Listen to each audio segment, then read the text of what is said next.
Welcome to the latest episode of the Secure Connections podcast, brought to you by IoTSSA, the Internet of Things Security Services Association. As always, I'm Brian Schellman, Content Director for IoTSSA, and your co-host today. And joining me is my co-host, Tania Shepard. Good day, Tania. Well, good day, Brian. Lovely to be here, and I'm really excited about our guests.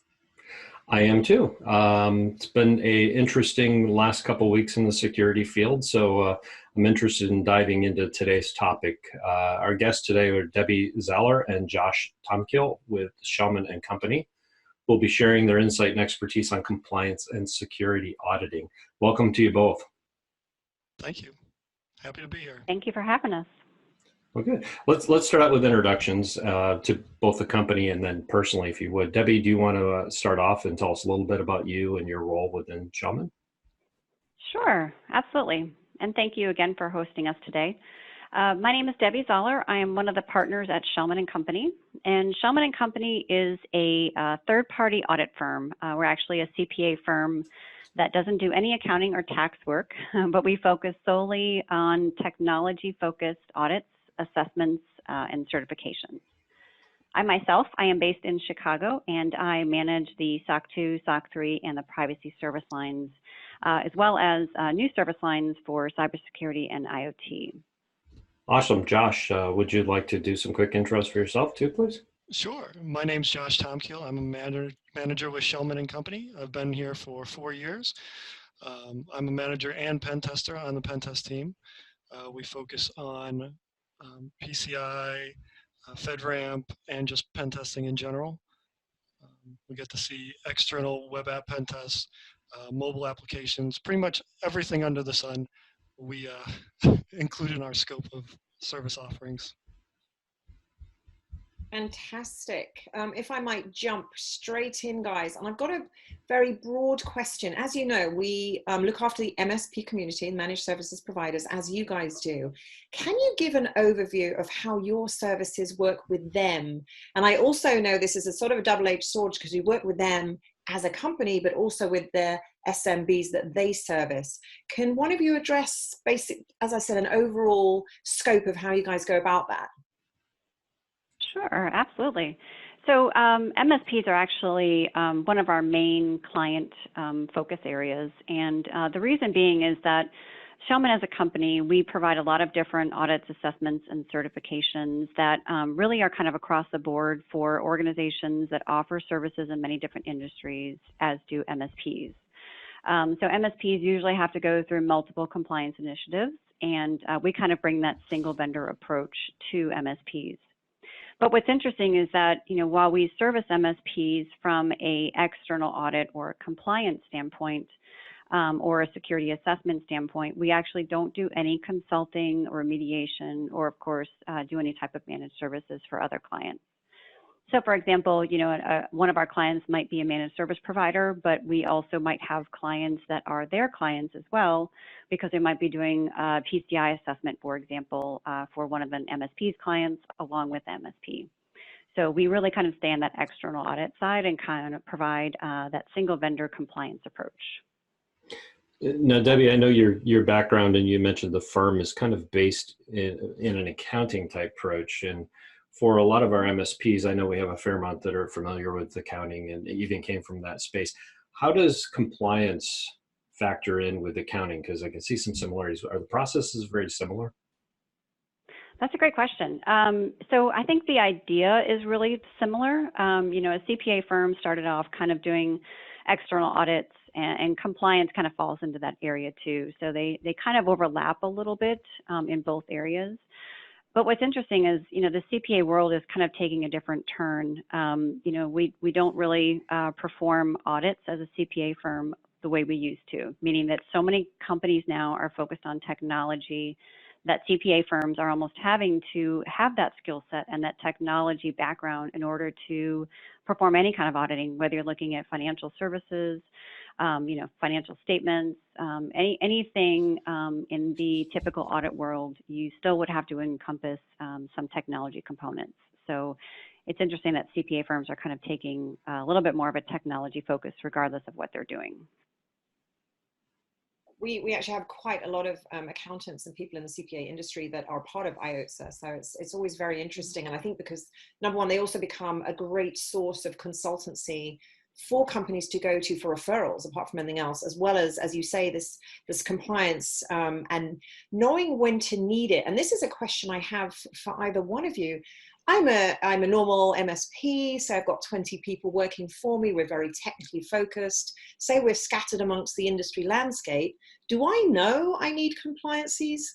I mean, maybe that's a very pedestrian question, but do I assume I do and come to you? Do I assume I don't? How do you see the industry in that way?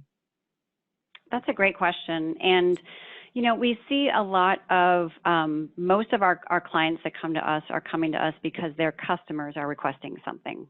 So a lot of times, you know, an MSP will get requests from their customers to go through a certain type of audit or to show some sort of compliance report. And so they'll reach out to us and say, I don't really know what they're talking about. Can you help me here? Or it's, you know, hey, they're asking for this. It doesn't really seem to make sense. Or, hey, it looks like our clients are asking for a SOC 2 report. Can you help us with that? So it's usually because they're getting requested for it.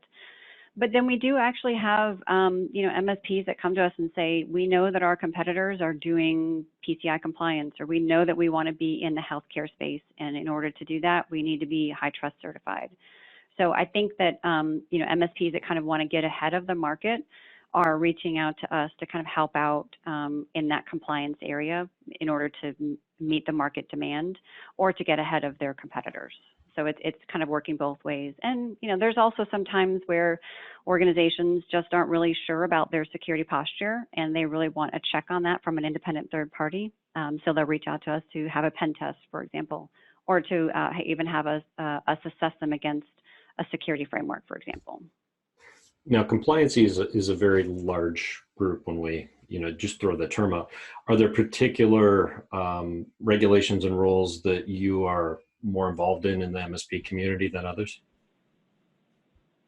Yeah, you know, it's kind of one of those things where we do a lot of different services for MSPs at once. So again, we kind of bring that single vendor approach, and we're seeing that MSPs, a lot of our clients at least, are in multiple different industries.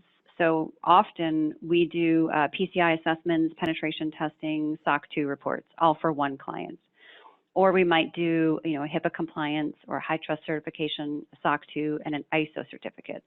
So we're kind of bringing that ability to make use of a lot of overlap between all of those frameworks to one point in time, rather than, you know, any organization saying, hey, I need 5 auditors for all these different types of audits, and knowing that there's a lot of overlap in information that you're sharing between them.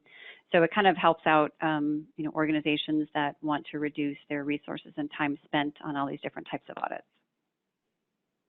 Good stuff. I've got a basic question, maybe for Josh, I think. What's the difference between a pen test and a security vulnerability assessment? Because they sound very similar. Yeah, that is a good question. And so the vulnerability assessment in general is a little bit less intrusive than a pen test. So when you think of a vulnerability assessment, you're typically running a vulnerability scanner against your infrastructure. This can be done inside your own company or outsourced to a third party. At Schellman, we like to use Tenable's Nessus vulnerability scanner. So the first step in identifying any weaknesses in your infrastructure would be to run a vulnerability scan. That's going to find issues that are more signature based or what the tool has plugins for.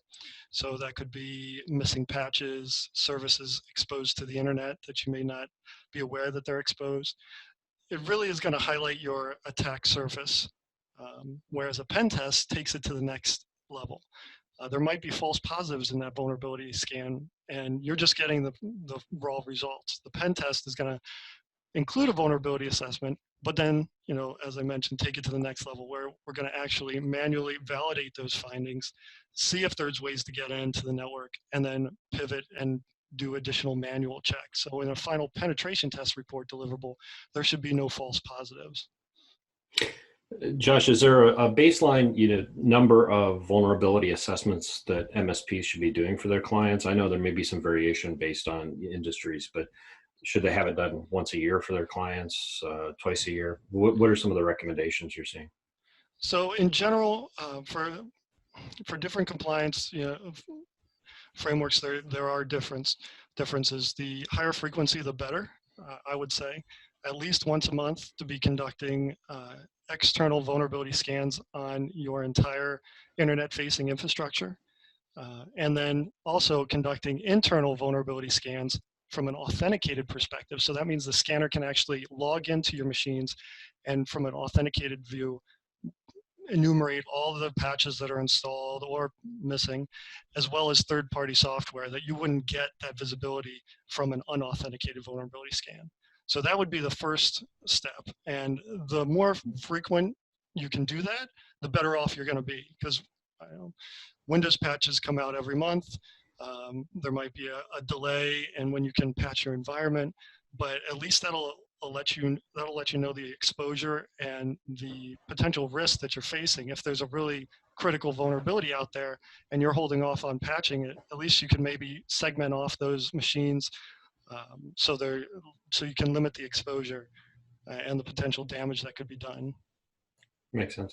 Now with MSPs obviously control a lot of their clients, so their clients have multiple compliance.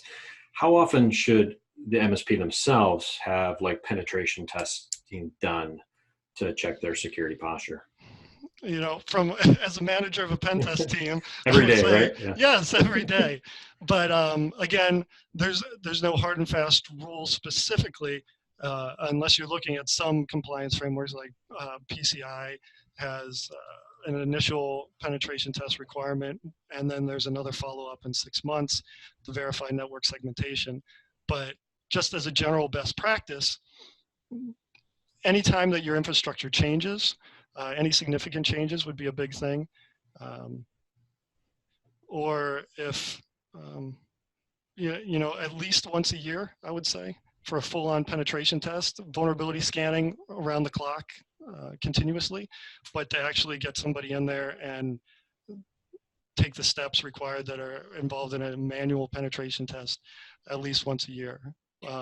One other thing with that, that sometimes isn't covered in an internal penetration test, but shouldn't be overlooked, is social engineering. So, think about how an attacker is going to get into a MSP. They're going to either get in through an external unpatched machine that's internet facing, or they're going to draft a phishing campaign and get somebody to take action, and then from there they'll pivot through the network. So continuous phishing campaigns being performed on your employees is very important. At Schellman, we create custom campaigns all the time. It's a requirement within FedRAMP. It's one of the attack vectors that's listed. So I just wanted to mention that as well. So I'm glad you brought that up. And do you train on that as well at Schellman? Do you train MSPs? I don't think we can assume, maybe they do, maybe they don't, but I don't think we can assume they all necessarily do these sorts of security assessments and penetration tests. So do you train as well as perform yourself, or you'd rather just come in and do it the Schellman way? Right, so what we do from the pen test team's point of view, we just conduct the campaign and report on the results. We don't go forward and say, hey, here's a whole training methodology or setup that we insist your employees follow. You can do whatever you want. FedRAMP specific says, hey, if anybody took action on the phishing email, they have to go through some sort of training, and then the company has to provide evidence that the user's password was changed and that they actually went through some additional training, but it's not very specific on what training needs to be done. So yeah, typically, I think that's actually. Oh, go ahead. I'm sorry. Oh, sorry. I was just going to add that that's a great question, Tania, because we do actually get asked that several times from clients that say, hey, we don't really know how to do, HIPAA compliance, or we do need some training, social engineering training and some security awareness training. And do you guys offer that? And we do boot camps often, and we have actually a boot camp coming up on privacy training where external clients or anybody can come to our privacy boot camp. So we're kind of starting in that realm where we're going to be looking to providing some boot camp type trainings. So that's a great idea to add social engineering to it, because we do get asked that question a lot. That's awesome. That's a great service to offer to the channel too. So I know that'd be invaluable for a lot of the MSPs that we've worked with. So in addition, I know that you act as a third party for a lot of the compliance. So an MSP would be on this part. You're doing some of the auditing on the other part, which is a requirement. But from an MSP perspective, what other steps should they be taking to strengthen their security profiles? So while you're working with a client, I guess my question is more of what can they be doing on their end to elevate their security awareness Like for their clients specifically? for themselves? Well, as far as awareness goes, I don't know, Debbie. Do you have an immediate response to that one? Yeah. No, I think that as Josh mentioned, MSPs themselves, there's so much issues in the cybersecurity world today, and there's a lot of issues with third parties, and MSPs, would be considered a third party or a vendor to a lot of organizations. I mean, you're looking at a lot of cyber attacks that are being occurring through third parties. Hackers are actually trying to get into the supply chain, so they're trying to attack the weakest link that may be an MSP, it may be someone in that supply chain when their final target is another organization. So you're looking at MSPs from a third party view and seeing how many attacks are up. Symantec, for example, has in their 2019 security threat report that supply chain attacks are up 78%, and a lot of them are taking aim at these third-party software providers or MSPs that might be using remote managing or remote monitoring software where hackers can use compromised credentials. So, I think for all of these security reasons and all of these threats that are occurring, MSPs really can start taking a look at what they can do to implement security features and understand what their security risks are.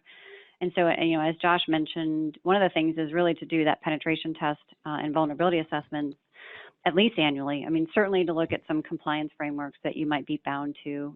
As he mentioned, PCI requires it at least annually, but sometimes every 6 months if you segment your network for PCI requirements.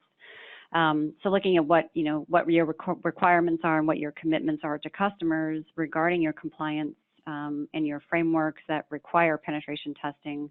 But it's really just a good check, right? It's a really good check for MSPs to say, okay, what is our security vulnerabilities? What do we have loose here? And rather than doing it internally, sometimes organizations don't necessarily have dedicated resources to do just security testing, where it might be an administrator doing security testing of their own infrastructure that they're managing.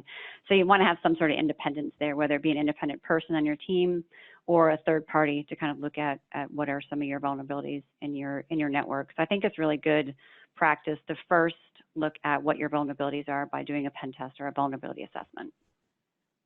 Along those lines, and we do talk quite a lot about MSPs and all of us really having our own house in order prior to looking after our clients. Along those lines, and the tests that you're talking about, Debbie, I know you guys are very your ISO is a big part of your business, if I'm correct here. It's always sounded like a big enterprise undertaking to get your ISO compliance. Would that be correct? Or how would you talk to an MSP about it? That's a great point, and we do a lot of ISO certifications, mainly focused around information security management systems and IT. In order to do any kind of ISO certifications, the organization or the certification body has to do those in accordance with what they're good at, right? And so we focus mainly on technology and information security. So ISO 27001 being a really big one, actually becoming much larger in the US than it ever was before. And organizations, it can become a bit cumbersome to tackle ISO 27001 for an organization that maybe has never gone through any compliance framework. I always mention to clients, especially MSPs, that a SOC 2 examination might be a good place to start because a SOC 2 examination is a little more general, a little bit easier for organizations to implement, and it's a little bit more flexible. And that kind of usually is a precursor to starting an ISO 27001 certification, because for ISO, you have to build up your information security management system first and kind of develop a lot of documentation, kind of figure out what your controls are going to be. And going through that SOC 2 process almost helps you kind of figure out, what those controls are going to be, and then helps you do some of that documentation that would be needed for an ISO. So it's a little bit easier to start with a SOC 2 and then add on an ISO 27001 certification at a later point in time. So it's not a bad idea, and forgive me for being a bit pedestrian here again, but I've always heard of the SOC being more for a data center or someone with that sort of equipment, I suppose. But what you're saying is it's really quite important for MSPs in general, perhaps, to have that certification. Yeah, that's a great point. We do see a lot of data centers that have SOC examinations, SOC 2 examinations, but really a SOC 2 examination is meant for companies that provide a service to another company. So it's meant for service organizations, and an MSP fits in there perfectly. Kind of even better actually than a data center provider, but both are applicable. But it basically highlights any organization's security controls around the services that they're providing to other customers. So, it can be focused specifically on one service or maybe one business unit or the MSP as a whole. And it's not really specific to any type of data. It's not, healthcare data. It's not credit card data focused like PCI or HIPAA would be. So it's really kind of that general SOC report for any service provider that provides any type of services. Even, a SOC 1 example might be better for a payroll processor, for example, that's more financial statement impact. But a SOC 2 is a good general security type controls. Now, with the one thing we've noticed in businesses is the more they learn about security and compliance, the more they're focusing on the risks. And I think this is where, with MSPs in particular, their vulnerability, their exposure is coming more to light too. So third-party risks are just as concerning to businesses as compliance has become. I think that helps explain why they're getting asked, MSPs are getting asked a lot more often to provide certifications and vulnerability assessments and all of these different things. How can providers, especially the smaller IT organizations, meet all the requirements that companies are asking them about today? That's a great question, and it's a great point because we have so many clients, MSPs, all kinds of clients that are coming to us and saying, we're getting asked all of these questions. How do we respond to this? What can we really do? And so we try to work with our clients to figure out what do they really need to do, right? I mean, because they don't need to do everything. So we always mention that compliance is not really meant to be a check the box.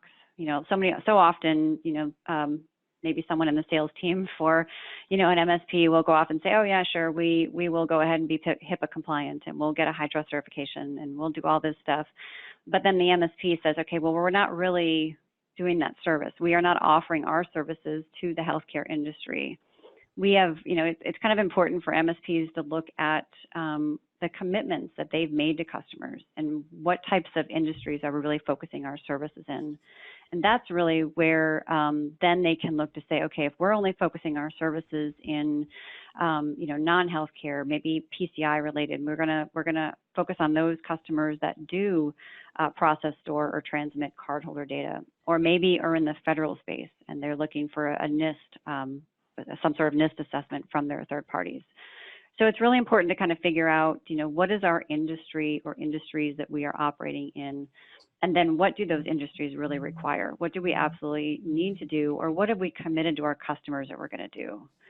And when I say commitments, I kind of mean things that can be specific, like, we're going to maintain 99.9% uptime for our clients, or we're going to provide strong encryption for data in transit and data at rest. Those are kind of the specific commitments that I'm mentioning, but those then relate to controls that can fit into almost any compliance framework. But there might be more general commitments like we're going to be PCI compliant or we're going to be HIPAA compliant. So a lot of times, these general statements, are what drives the compliance needs for MSPs.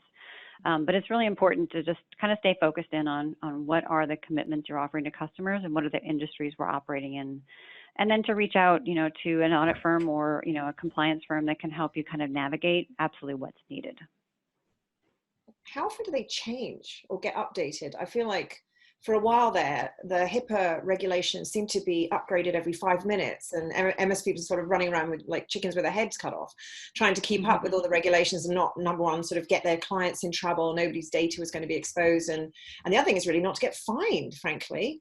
How does one keep up with that? Or are there any general rules around this? Or is it sort of annual? Yeah, you know, that's a tough market because different frameworks change at different times. So high trust, for example, they change about every year. So we're coming up on another change that's going to happen probably early next year. So those organizations that are high trust certified are going to have to figure out what are the differences with the new standard that they come out with. Same with PCI. PCI changes about every 3 years. So we're coming up on a new change for PCI that's going to be coming out about PCI version 4.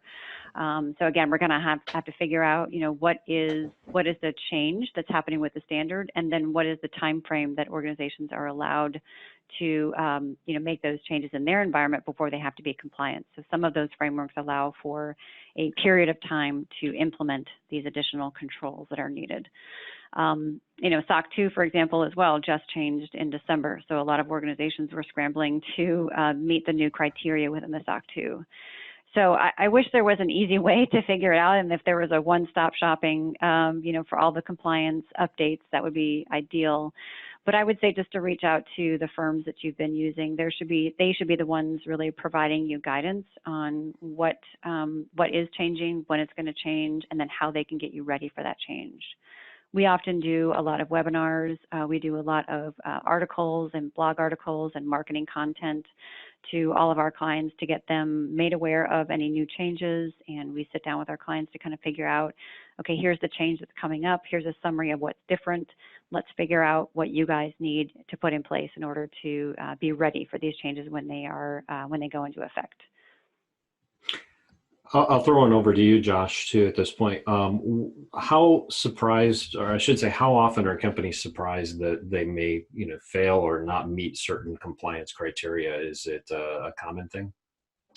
Well, as regards to like a pen test, I think that, you know, we do get questions around that. You know, how do we fare against the rest of the people that you test against? Or like, are there ever any instances where there isn't a high severity finding? And I'm like, yeah, sometimes there are. Sometimes you can, you know, make sure your patching's on point. You have second factor authentication on everything that's important. You're limiting your exposure that's internet facing. You know, during our external pen test, we're also scraping any public data that we can get a hold of.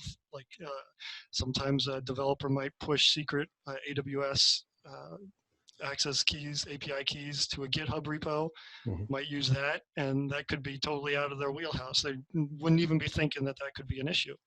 Or other common little misconfigurations like exposed S3 buckets holding sensitive information, or somebody opens up RDP to the internet on a Windows box because they wanted to access it from home, and instead of whitelisting their IP, they open it up to the entire internet and then forget about it. So to get back to your question, yeah, I mean, sometimes people are surprised. Nobody likes technical debt, I think, is the biggest thing. They all love a clean pen test report. We don't have to do anything. Perfect. We'll see you next year.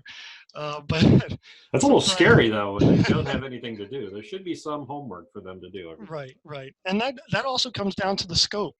So if the scope is very small or confined, like say for instance it's a web app penetration test and you're giving us one URL to look at and maybe one set of credentials that isn't the highest level of privilege, you know, the attack vector and overall exposure is pretty small. So it really depends, and you have to make sure that the engagement is scoped correctly. Now some compliance frameworks will demand certain things are in scope, which is beneficial, but that's also something to just think about when you're looking for to have a pen test performed.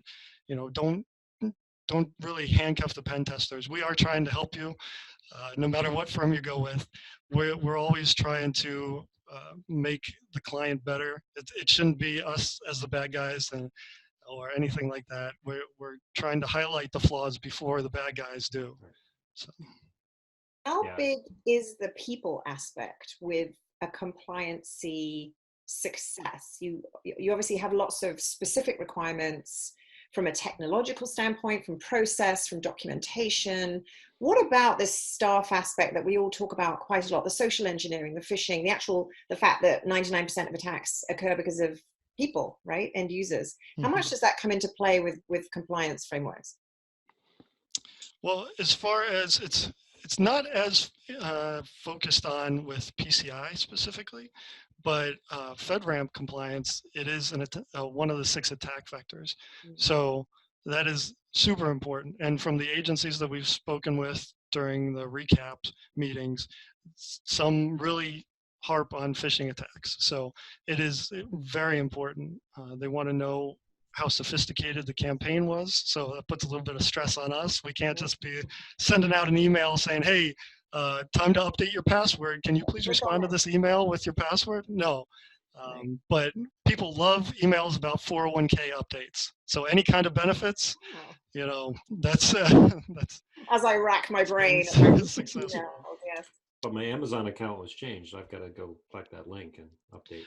But it also comes back to scope too, because from a compliance perspective, I'm not looking to get into your Facebook account. I'm not looking to get into your bank account. I'm looking to damage the company in some way, somehow gain access to the company that I shouldn't get access to. So either we're trying to get single sign-on credentials is a big one. There's new technologies in place that are open source and can actually proxy your second factor authentication credential. So even if you do have 2FA enabled, it's possible to bypass that in some situations. So it comes down to the user really has to pay attention to the URL, look at the address bar.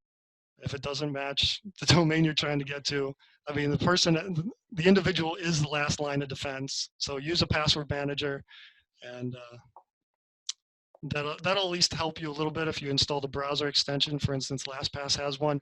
If you opt to install it and allow it to autofill your credentials, it actually will add a little bit of a delay there in your head, because you're at a login page that you should have credentials for, but it's not auto-populating. Well, because LastPass or whatever password manager you want to go with is seeing that it's not the right domain that it has your credentials saved for. So it's another level of protection just to help you stop yourself from entering those credentials.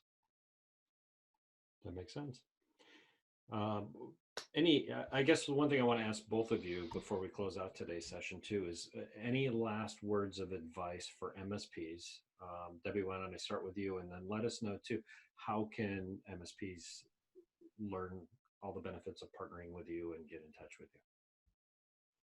Sure, yeah, absolutely. I mean, I would say that as far as compliance goes for MSPs, number one, look to see what your vulnerabilities are, but second, also look to see what commitments you've made to customers, and really kind of focus in on your compliance efforts based on those commitments that you maybe have in contracts, website material or SLAs. But yeah, we're happy to answer any questions and help guide anybody in the right direction. You can reach us at www.schellman.com, or my email is debbie.zaller@schellman.com. Awesome. Josh, any last minutes of words of advice?